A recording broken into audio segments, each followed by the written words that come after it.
সব দল নয়, কেবল একটি দলই ডিসেম্বরের মধ্যে নির্বাচন চাচ্ছে। জাপানের নিক্কেই ফোরামের প্রশ্নোত্তর পর্বে মন্তব্য করেছেন প্রধান উপদেষ্টা ডক্টর মোহাম্মদ ইউনূস।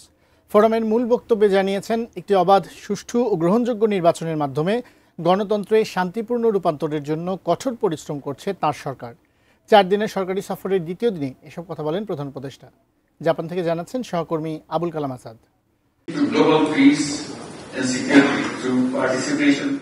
জাপানের নিক্কেই ফোরাম ফিউচার অব এশিয়ার 30তম এই আসরে প্রধান উপদেষ্টা ডক্টর মোহাম্মদ ইউনূস বক্তব্য রাখেন উত্তাল বিশ্বে এশিয়ার চ্যালেঞ্জ নিয়ে।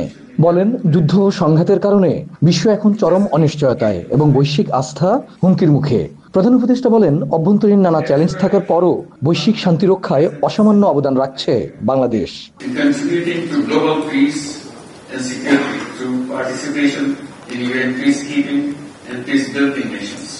প্রধান উপদেষ্টা আরো জানান, জনগণের স্বপ্ন ও আকাঙ্ক্ষা পূরণে ন্যায় বিচার, সমতা, স্বাধীনতা ও মর্যাদা নিশ্চিতে কাজ করছে তার সরকার।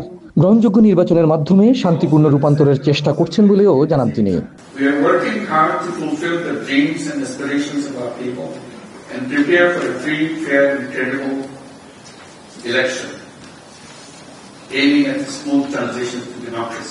Design, elegance, beauty. সেরা পণ্য সবার জন্য জেভিকো। মূল বক্তব্যের পর একই মঞ্চে প্রশ্নোত্তর পর্বে তিনি বলেন, রাজনৈতিক কোনো অভিলাষ নেই তার। নির্বাচিত জনপ্রতিনিধিদের হাতে ক্ষমতা হস্তান্তর করতে চান। টেকসই সংস্কার সেরে নির্বাচন আয়োজনে জুন পর্যন্ত সময় লাগতে পারে বলে রাজনীতিকদের জানানোর পরও একটি দল ডিসেম্বরের মধ্যেই নির্বাচন চাইছে বলেও জানান তিনি।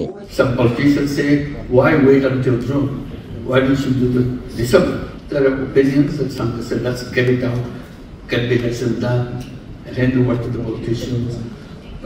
So that's one reason. That's why the politicians are looking for not all political parties, just one particular. So that's about what's happening.